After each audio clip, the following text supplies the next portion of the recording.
All right, going back to the source of the pandemic, Wuhan, China. New findings from China's CDC suggest that the COVID-19 cases in Wuhan could be 10 times higher than the recorded number. This means that up to 500,000 people in that city may have been infected, and this as an independent Chinese journalist who documented the pandemic in Wuhan was sentenced to 4 years in prison over charges of, quote, picking quarrels and provoking trouble. Here now to help us understand these headlines, Steve Forbes, Forbes Media Chairman. Steve, always great to see you. You and I have been following China, for years. We've been seeing them manipulate numbers when it comes to business, statistics, all kinds of things that have to do with the markets and economy. So does it shock you that it's possible that they manipulated the COVID case numbers too?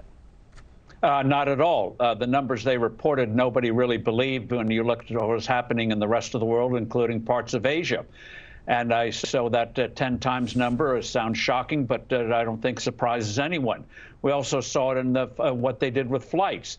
They, in effect, closed down the country, isolated Wuhan, but allowed international flights to continue and spread this virus around the world far more than it would have been otherwise.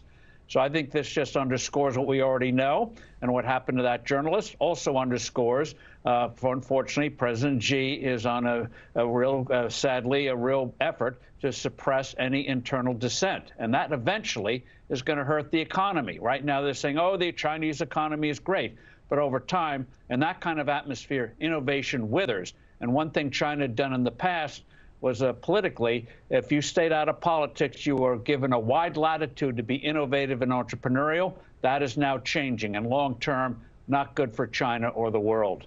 Yeah, when it came to President Trump, he took a tough stance on China, and he also said that he would, if he was reelected, that he would see it through with respect to the coronavirus as well. But with the incoming Biden administration, do you think they'll hold China accountable in any way?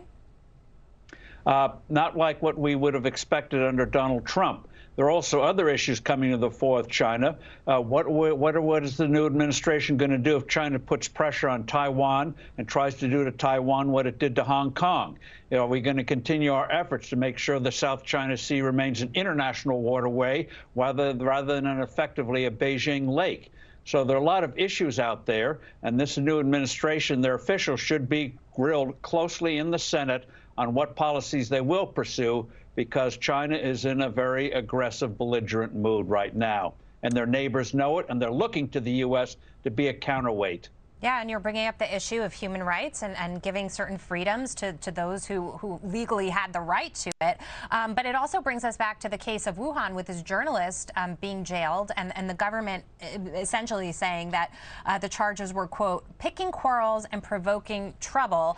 It sounds like what she was attempting to do was document what actually was happening with the coronavirus in Wuhan at the time. But I mean, you can't do that under Xi Jinping. Well, that tells you a lot about a regime where truth is a crime. Yeah, it certainly does.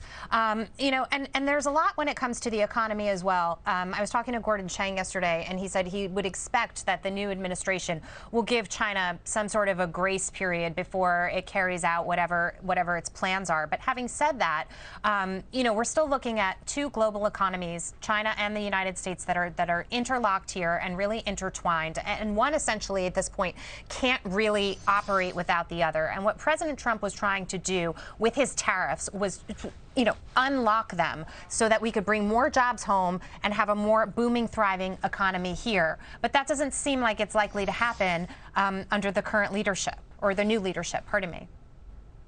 Well, it's going to remain interlocked when you have an economy of that size. But the key thing is this new administration, and I already know the answer, and I think you do too, Jackie, pursue policies that enable the American economy to really boom and be strong and innovative. That's how we ultimately undid the Soviet Union, was the innovation, creativity, high tech that we had in the United States under Ronald Reagan in the 1980s and afterwards. And if we don't create that kind of environment, the world's going to conclude the U.S. is a spent power.